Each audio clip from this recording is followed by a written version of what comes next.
నీ జీవితంలో, నా జీవితంలో దేవుడు ఎన్నో మేలులు చేశారు. మనము కృతజ్ఞత కలిగి ఉండాలి. ఆయన కృపను బట్టి నరులకు ఆయన చేయు ఆశ్చర్య కార్యములను బట్టి వారు యెహోవాకు కృతజ్ఞతాస్తుతులు చెల్లించుదురుగాక. జీవితంలో ఒక విషయం గురించి ప్రార్థన చేస్తాం.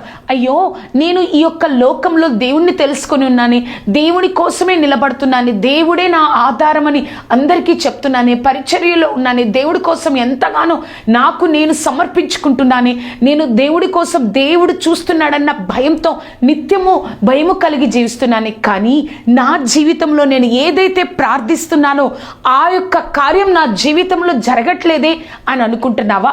నువ్వు ఆ కార్యాన్ని చూస్తున్నావు, కానీ నీకు తెలియకుండా దేవుడు నీ జీవితంలో ఎన్నో మేలులు చేశారు. నువ్వు ఎంతగానో ప్రార్థించినప్పుడు, ప్రభా నువ్వేనయ్యా నా దిక్కు అన్నప్పుడు నీకు ఎన్నో మేలులు దేవుడు కార్యాలు జరిగించారు.